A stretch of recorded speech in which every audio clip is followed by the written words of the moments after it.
자, 다음 장 35장 무역의 규제 부분 보도록 하겠습니다. 자, 앞에서 국제무역이 왜 발생하는가 그거에 대해서 이제 좀 살펴봤는데, 사실 현실에서는 완전한 자유무역이라고 하는 것은 거의 드물죠. 물론 있긴 있습니다만은 드물죠. 그렇기 때문에 사실 이제 그 현실에서 많이 대두되고 있는 보호무역론, 이런 거에 대해서 조금 알아볼 필요가 있어요. 보호무역론. 일단 제일 처음에는 보호무역론을 왜 주장하는가, 그 주장의 근거가 무엇인가, 그거부터 이제 한번 살펴보도록 하겠습니다. 첫 번째부터 몇 가지 있어요? 하나, 둘, 셋, 넷, 다섯 가지가 있네요. 다섯 가지가 있는데 그냥 들어보시면 사실 되게 상당히 상식적인 내용들이라 가지고 뭐 굳이 뭐 외우거나 그러실 필요는 없어요. 자, 1번 실업의 방지입니다. 실업의 방지. 보호무역을 하는 이유, 실업의 방지다. 왜 실업을 방지하게 되는지 한번 보도록 하죠. 교재 824페이지입니다. 보호무역의 당위성을 주장하는 사람들이 내거는 이유 중 가장 흔하게 듣는 것 중 하나는 자유로운 무역이 국내의 실업을 증가시키는 원인이 된다는 것이다. 근데 문제는 있어요. 이게 자유로운 무역을 막아야 할 정당한 논리적 근거로 사용되기는 힘들죠. 사실은 비교 우위의 원리에 의하면 결국 약간 비교 우위가 좀 떨어지는 산업 같은 경우에 거기 근무하는 이제 노동자들이 사실 어디로 가면 되는 거예요? 비교 우위가 있는 산업으로 옮겨가면 되는 거거든요. 물론 말이 쉽죠. 현실적으로는 굉장히 어려운 일이긴 합니다. 그렇기 때문에 사실 실업이 생기긴 생기겠죠. 자, 하지만 생산성이 낮은 부분에서 예전의 교육 수준이 계속 유지된다는 것은 사실은 국가 전체적인 관점에서 볼 때는 그다지 바람직한 일은 아니에요. 그렇죠. 자, 보호무역을 통해 실업이 발생하는 것을 억지로 막을 수는 있겠지만, 보호무역을 하면 막을 수는 있겠지만 그것을 위해서 값비싼 대가를 치러야 돼요. 그래서 뭐 외국에서 값싸게 수입할 수 있는데도 국내에서 높은 비용을 들여 생산하는 것이 바로 비효율성이라고 하는 것인데, 그게 이제 온 사회가 같이 부담을 해야 된다는 것이죠. 자, 그런데 자유로운 무역으로 인해 위축되는 산업이 주로 사양산업, 그 나라에서의 사양산업이라 이거죠.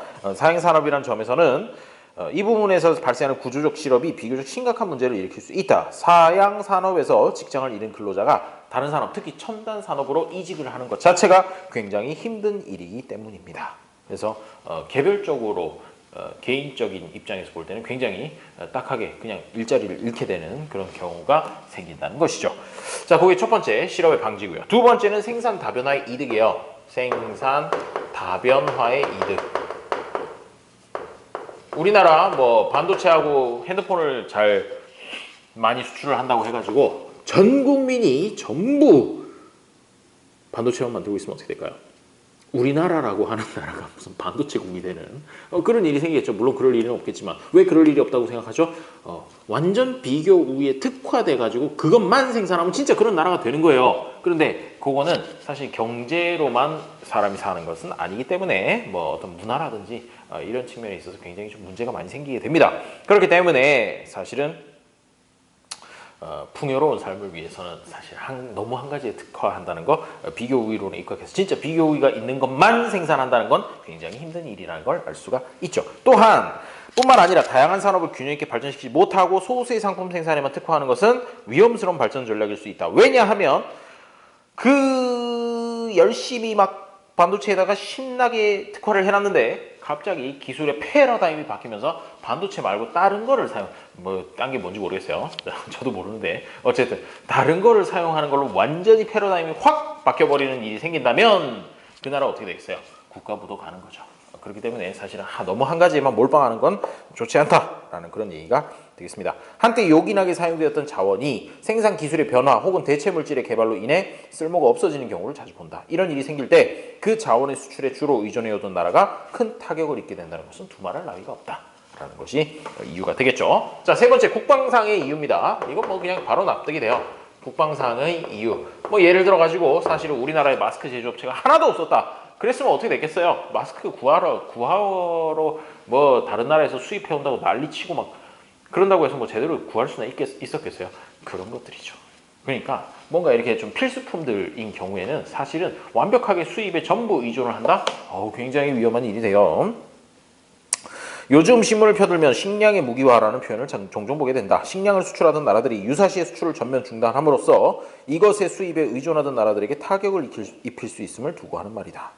만약 이와 같은 일이 실제로 벌어질 가능성이 있다면 식량 생산에 비교 우위가 없는 나라라 할지라도 만일의 사태에 대비하기 위해서 어느 정도의 식량은 스스로 생산하는 체제를 갖출 필요가 있다. 꼭 그게 식량뿐만 아니라 진짜 의식주와 관계되는 그리고 생활 필수품과 관련되는 것들이라면 일단 생산 기반을 반드시 남겨두는 것이 필요하다라는 것이 또 보호무역론의 주요 근거 중에 하나가 되겠습니다. 굉장히 그럴듯한 얘기예요. 그렇죠? 자, 어쩔 수 없어요. 비교 우위 원칙이 있다고 하더라도 필수적인 부분에 대해서는 국방상의 이유로 필요합니다. 그렇습니다. 다음에 외국의 불공정한 정책에 대한 대응. 외국에 대한 대응. 이게 뭔 소리냐면 우리나라는 사실은 뭐 완전 자유무역을 하고 싶은데 다른 나라에서 갑자기 자기네들 산업을 보호하기 위해서라든가 이런 명분을 달고 보호무역을 한다면 사실 우리나라만 바보같이 니네 보호무역해 우리는 자유무역할래 이렇게 하는 거는 굉장히 국익을 위해서 좋지 않다는 얘기죠. 그러니까 상대가 먼저 때리면 나도 때려야 된다라는 그런 논리가 되는 겁니다.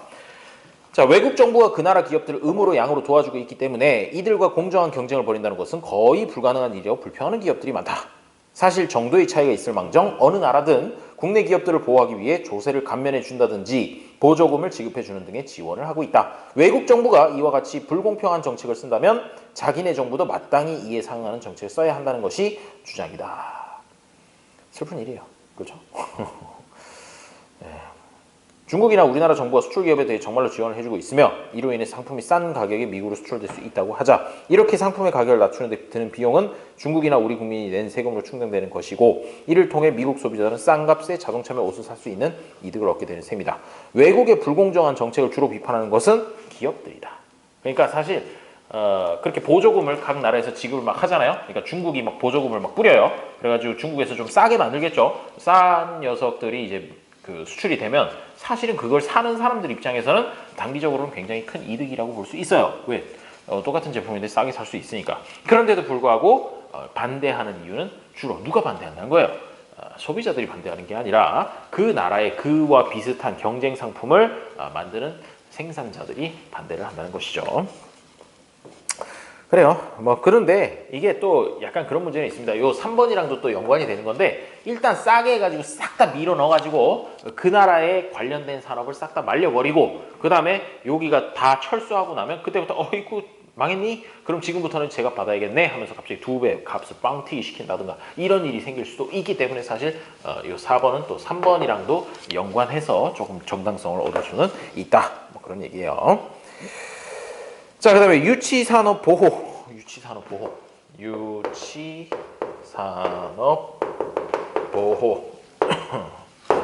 자, 국내 산업이 아직 미숙한 단계에 있을 때 외국의 경쟁 압력으로부터 보호할 필요가 있다는 유치산업보호론은 보호무역 정책을 정당화하는 근거로 자주 거론되고 있다. 아직 충분히 발전하지 못한 산업이 있는데 정부의 일시적인 보호를 통해서 경쟁력 있는 산업으로 탈바꿈할 수 있기를 기대할 수 있지 않겠냐. 뭐 그런 얘기가 됩니다. 이 유치라고 하는 거는 유치원 할 때 그 유치예요. 그래서 아직 어린 산업이란 뜻이죠. 방금 시작된. 그런데 이 뭐 좀 그래요. 그래요. 뭐 그런 것이 있긴 있다. 뭐 그렇게 설득력이 있는 건 아니지만 제가 볼 때는 사실은 이 중에서 어떻게 보면 뭐 3번이 사실 제일 중요한 이유죠. 제일 중요하고요. 제일 중요하고 그러니까 국가 기반이 되는 거에 있어서만큼은 조금 좀 보호를 해줄 필요가 있지 않냐. 삶의 필수품 이런 거 있고 사실 나머지는 또 이런 것들이랑 관련성은 다 있어요. 그렇죠? 그런 것들이 근거가 될 수는 있겠습니다. 자, 전략적 무역 정책이라고 얘기를 하는데 정부가 단순히 국내 기업을 보호하는 데 그치지 않고 한층 더 적극적인 태도로 무역에 개입해야 한다고 주장하는 사람들이 있다. 그런 사람들이 있나 봐요. 전략적 무역 정책이라고 얘기를 하는데 사실 저도 한때 정책금융공사라고 하는 어마무시한 이름을 가지고 있는 회사에서 근무한 적이 있습니다. 뭐 하는 회사인가 싶겠지만 사실은 그게 이제 이명박 정부 시절에 산업은행을 민영화한다. 그래서 지금 이제 산업은행에 개인 계좌가 있잖아요. 산업은행을 민영화한다라고 얘기를 했을 때 사실 산업은행이 원래 가지고 있던 정책금융, 정책적으로 밀어주는 산업에 대해서 금융 지원을 하는 이런 기능들을 분리를 할 필요가 있었어요. 산업은행이 계속 가져갈 수는 없었기 때문에. 근데 뭐 물론 다시 돌아가긴 했습니다만은 그래서 잠깐 이렇게 정책금융공사라고 하는 OFC라고 하는 엄청난 회사가 생겼었죠. 더 자세한 얘기는 생략하겠습니다. 자, 그 다음에 전략적 무역 정책이 필요한 이유 보시면 뭐 쭉쭉쭉 나와 있어요. 그냥 읽어보시면 됩니다. 뭐 이거 별로 중요하지도 않은 것 같아요. 그래요. 넘어가죠. 별 재밌는 내용이 없네요. 넘어가. 쭉쭉쭉쭉 넘어가서 35.3으로 오세요. 바로 무역 규제의 구체적 방식 833페이지. 이쪽이 차라리 문제가 좀 나오면 나올 것 같군요. 여기서부터 볼게요. 관세 부과부터. 관세라고 하는 거 들어보셨을 텐데 뭡니까? 수입품에 일정 비율의 세금을 부과하는 것. 그 제품의 가격의 뭐 10%, 20%, 100% 이렇게 해가지고 세금을 매기는 거죠. 그럼 국경 넘어올 때 반드시 이 세금을 납부를 해야 된다. 뭐 그런 얘기가 관세가 되겠어요. 무역 규제의 여러 방식 중 가장 흔하게 사용되고 있죠. 그래서 지금 미국이랑 중국이랑 치고받고 경제적으로 물론 코로나도 있지만 원래 그 코로나 발생하기 전에도 경제적으로 치고받고 하던 게 이 관세 때문이었어요. 그렇죠? 관세 협정 이런 것들이 어떻게 할 것이냐. 그게 굉장히 큰 문제예요. 그렇죠?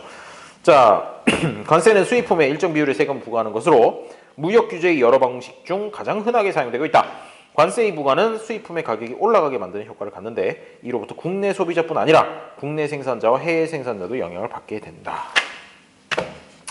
자, 834페이지 그림 35-2라고 하는 녀석을 한번 설명을 드리도록 할게요. 그래도 그림이 있으니까 내용은 알고 가셔야 되겠죠. 자, 첫 번째 여기 독일일 거예요. 자동차인데 독일이 수출하는 나라예요. 수출국. 됐죠? 자, 그러면 여기 이쪽이 양, 이거 여기가 가격. 자, 그 다음에 얘가 보시면 짠 이렇게 돼가지고 요쯤이 19, 요쯤이 22 이렇게 돼요. 짠. 요게 뭐예요? 요게 요게 공급이죠? 요게 공급이고 그 다음에 여기가 수요고. 자, 이렇게 되는데 자, 가격이 19,000이 19만이야. 자, 19,000달러. 뭐 이렇게 싸죠? 19만 달러라고 해야 될 것 같은데 19만 달러 너무 비싼가? 2억이 넘네. 자, 19,000달러 한 2천만 원, 3천만 원짜리 차라고 하면은 그때 공급이 수요보다 많아요. 어디가요? 독일이요. 그러니까 수출을 하는 거죠. 자, 그 수량을 보시면요. 그 그림에서는 F하고 G라고 이렇게 나와 있는데 F하고 G 사이가 딱 수치가 21부터 24라 가지고 3이에요. 3. 이렇게 내리면 21이고 24라는 거죠. 그리고 그 위에 A하고 B라는 점도 있는데 그건 가격이 22일 때요.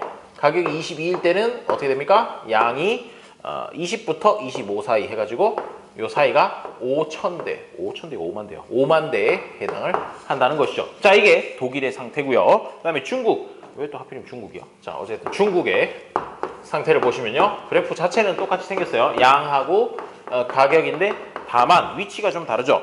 어떻게 위치가 다르냐 하면은 여기 19, 그 다음에 20, 22, 이런 식으로 돼 있었을 때 여기 19, 20이네요. 20. 자, 20이고. 그랬을 때 얘도 요렇게 생겨가지고 아이고, 그림을 조금 더 잘 그려야 되겠네요. 좀 더 위쪽에서 크로스가 되도록 그려야 되겠어요. 자, 다시. 얘는 이렇게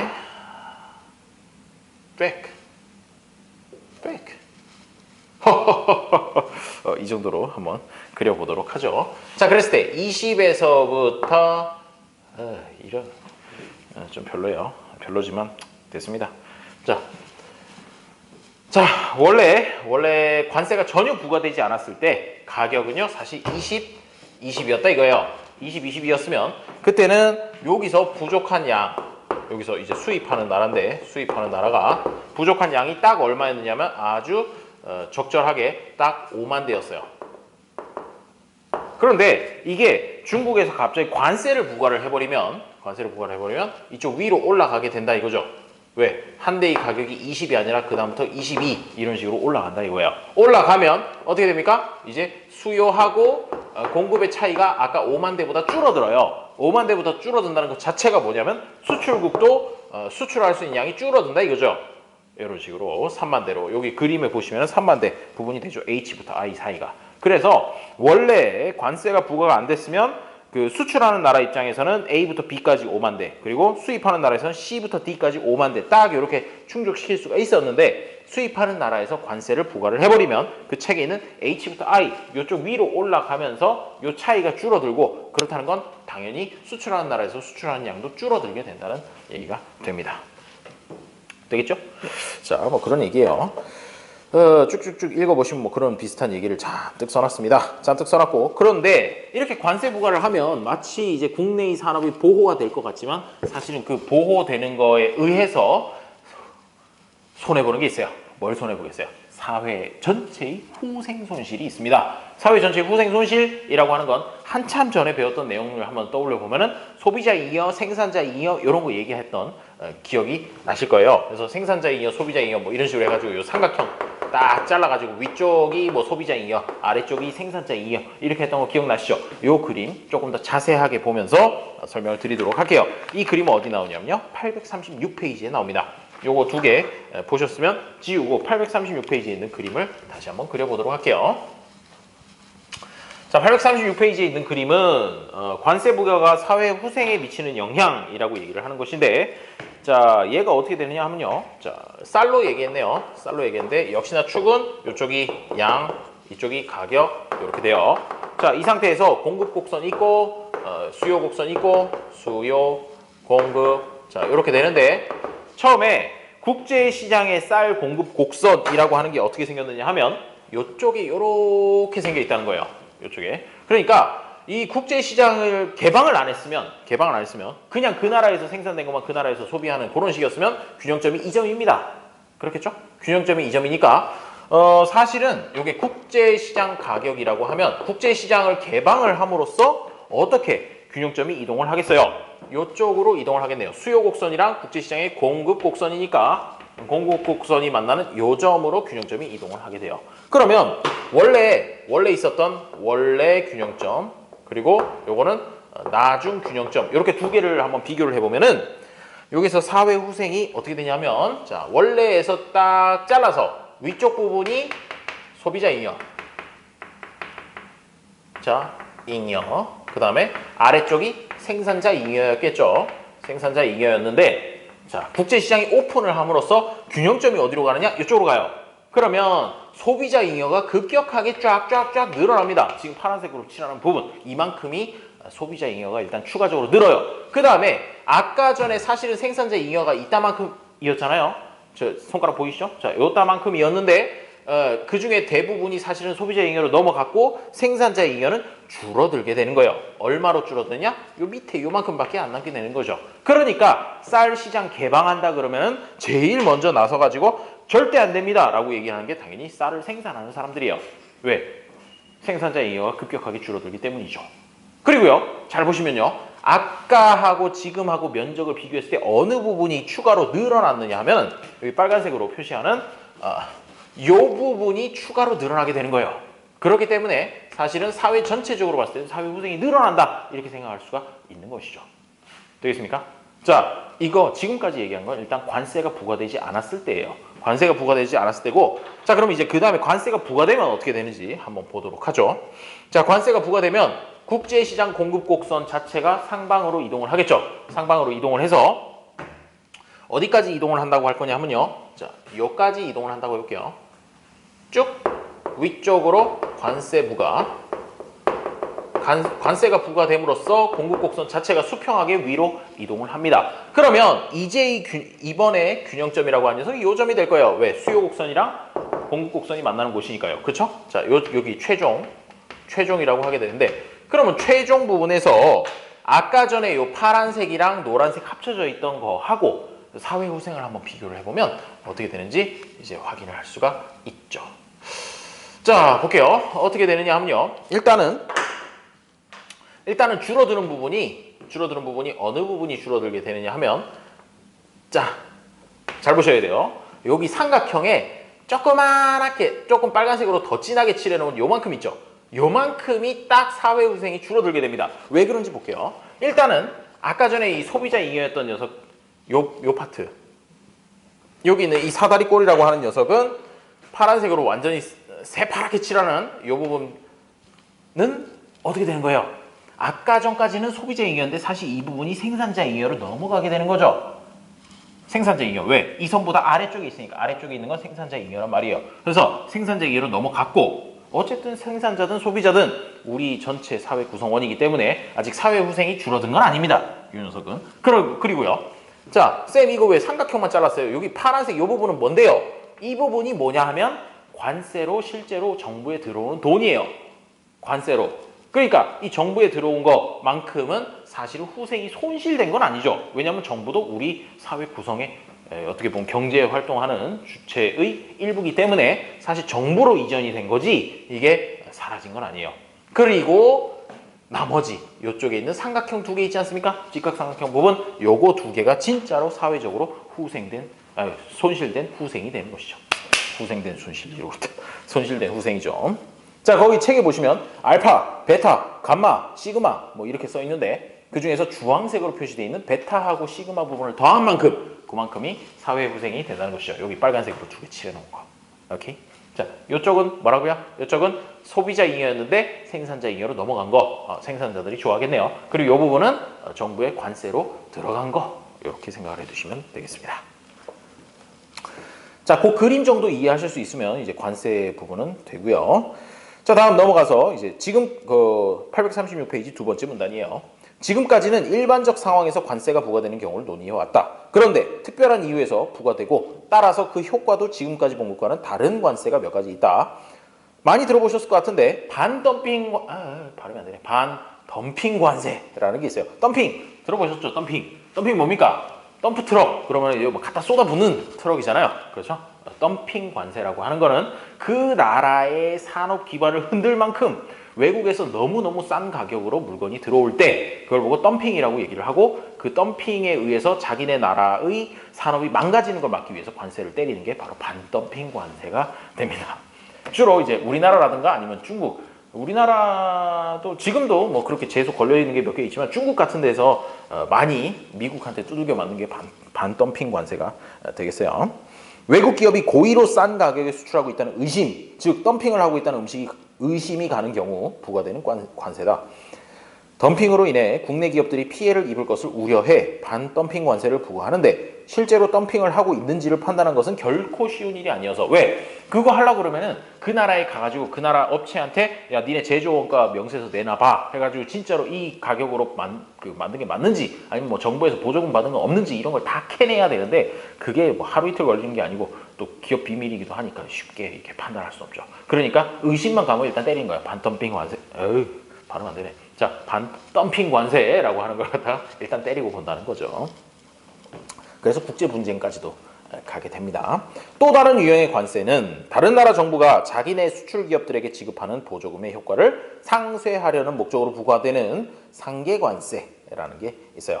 다른 나라 정부가 자기네 수출 기업들에게 지급하는 보조금의 효과를 상쇄하려는 목적에서 부과되는 관세라고 하니까 굉장히 뭔가 좀 막연하지 않습니까? 쉽게 얘기하면 이거예요. 자, 어떤 나라 중국이라고 해보죠. 중국에서요 자기네 나라 이제 조선업을 갖다가 완전 세계 탑으로 키우기 위해서 너네 배 수주만 해와. 수주만 해오면 내가 그 배 건조 가격의 원가의 20%는 그냥 정부에서 지원해 줄게. 이런 식으로 암암리에하고 있다라고 해보죠. 그렇게 되면 사실은 그 중국 업체라고 하는 거는 이제 수주전에 들어갈 때 그래 그럼 가격 20% 미리 깎지 뭐. 깎아가지고 내면 당연히 최저가가 돼요. 당연히 최저가가 되기 때문에 사실 수주하는 데 있어서 굉장히 유리한 고지에 오르게 되는 것이죠. 그런데 이걸 수입하는 국가 입장에서는 야 니네 정부에서 20% 이 보조금 준 거 아니야? 그러면은 니네 나라에서 이제 배 수출할 때 20% 우리가 그냥 넘어올 때 때릴게. 이렇게 얘기를 하는 거죠. 그게 바로 상계관세예요. 이것도 참 국제 분쟁의 소지가 많은 부분이 되겠죠. 그래요. 자, 정부의 보조를 받는 기업은 그만큼 국제 경쟁에서 유리한 위치를 차지할 수 있다. 그런 기업의 가격 경쟁력을 약화시키려는 의도에서 부과되는 것이 바로 상계관세이다. 그러나 겉으로 표방하는 것과 달리 실제로는 자유로운 무역을 방해하려는 목적으로 상계관세가 부과되는 경우도 꽤 많다. 그러다 보니까 이게 무역 분쟁이 많이 생겨서 무역 구제 제도라고 하는 게 또 생기고 그렇죠. 자, 그렇습니다. 국제적인 갈등의 원인이 자주 되기도 해요. 그 다음에 요까지는 이제 관세고 다음에 수입 할당제, 쿼터제라고 아마 들어보셨을 텐데 수입 할당제라는 녀석에 대해서 조금 살펴보도록 하죠. 요거는요 가격을 가지고 하는 게 아니라 물량을 제한을 두는 것 그게 바로 할당제가 되겠어요. 쿼터제라 그러니까 뭐 스크린 쿼터제 이런 거 기억나지 않아요? 쿼터제라고도 하는데 이걸 갖다 수입 할당제 어려운 이름이다. 수입 할당제. 관세의 부과는 수입품 가격을 올려 수입량이 줄어들게 하는데 비해 수입 할당제는 수입량을 직접 줄이는 효과를 낸다. 수입 할당제란 어떤 상품에 대해 수입할 수 있는 최대한의 양을 정해놓고 그 이하로 수입하는 것만을 허락하는 제도다. 수입 할당량을 적절하게 결정하면 수입량이나 가격의 측면에서 관세 부과의 경우와 똑같은 결과를 가져올 수 있다. 다시 말해 수입품의 가격을 상승하게 만들고 국내 기업의 생산량을 증가시킨다는 점에서 보면 수입 할당제와 관세 사이에는 사실 근본적인 차이는 없다라는 겁니다. 자, 왜 그런지 요 뒤에 그래프 따위는 없군요. 있을 줄 알았더니 없네요. 자, 그래요. 그렇게 되고 그러니까 그림 35-2라는 녀석이 있다는데 자, 앞에 가서 한번 찾아볼게요. 그래요. 그림 35-2를 보시면 아까 여기 그 자동차 업계 그림인데요. 거기서 하늘색으로 표시한 직사각형 HIJK에 해당하는 관세 수입이라고 하는 게 생기는데 수입 할당제는 실시되는 경우 그 면적은 자동차를 수입할 수 있는 권리, 즉 수입 허가서를 갖고 있는 업자가 얻는 이득이 된다. 뭐 그런 얘기, 좀 부수적인 얘기니까 꼭 굳이 잘 이해가 안 가시면 마셔도 됩니다. 사실 이거 지우기 전에 나와 있던 그 부분이랑도 관련이 있는 건데 좀 아쉽네요. 자, 그래요. 그러면 이제 관세를 수입 할당제로 대체하면 거기가 중요하네요. 자, 837페이지 제일 밑에 문단에서 첫 줄을 보시면 이처럼이라고 하는 부분인데 거기다가 밑줄을 그어 놓을게요. 관세를 수입 할당제로 바꾸면 대체하면 정부의 관세 수입이 수입 허가서를 보유한 업체의 이득으로 바뀌는 변화가 나타난다. 뿐만 아니라 효율적으로 생산해 가장 싼 값의 상품을 수출할 수 있는 생산자로부터 상품을 수입을 하게 되는지 여부에서도 이 두 정책은 차이를 갖는다. 관세는 일단 모든 해외의 생산자한테 똑같이 퍼센트로 때리다 보니까 제일 효율적인 게 그대로 수입이 된다는 건 변함이 없어요. 하지만 수입 할당제를 하게 되면 그 할당, 수입 허가서를 갖고 있는 애가 선택한 업체 거를 그냥 수입을 하는 거기 때문에 얘가 정말로 제일 효율적인지는 사실은 보장할 수는 없는 것이죠. 되겠습니까? 차이. 네, 그 정도 보죠. 빠밤. 다음 수출 자율 규제라고 하는 거 있는데 자, 이 정책은 수입하는 나라의 정부가 수출하는 나라의 기업에게 압력을 가해 자율적으로 수출 물량을 줄이도록 유도하는 정책이다. 이런 게 있겠어요. 뭐 쉽지 않아요. 그런 거 거의 없고요. 자, 다음에 비관세 무역 장벽이라고 얘기를 하는 건데 자, 비관세라고 하는 건 관세가 아니면 다 비관세 무역 장벽에 들어가게 됩니다. 수입 할당제나 수출 자율 규제 정책이 모두 비관세 무역 장벽이 되기는 해요. 자, 예를 들어 외국에 수입되는 농산물에 대해 재배 방식이나 농약 사용 등의 측면에서 까다로운 기준을 설정해 놓고 이를 충족시킬 경우에만 수입을 허가하는 것이 그 좋은 예이다. 표면적으로는 국내 소비자들의 건강을 보호하기 위해 이 정책을 쓴다고 말하지만 실질적으로는 농산물의 수입을 억제하기 위한 목적으로 이 규정을 채택했을 가능성이 높다. 뭐 예를 들어서 그런 거예요. 미국 소고기 처음에 수입할 때 아주 그냥 말이 많았죠. 그때 뭐 태어난 지 36개월 이내에 뭐 3살 되기 전에 송아지 상태, 소라고 봐야 되나? 뭐 여튼 그렇게 하고 그 다음에 뭐 척수랑 뇌 부분은 제거하고 뭐 등등등 해가지고 무슨 광우병 어쩌고저쩌고를 걱정하는 것 같았지만 사실은 뭐라는 거예요? 그게 국내의 축산 농가를 조금 보호하기 위한 목적이 없다고 얘기하기는 어렵다는 거죠. 자, 뭐 그렇습니다. 여기 나와 있네요. 자, 뭐 성장 촉진 호르몬 어쩌고저쩌고.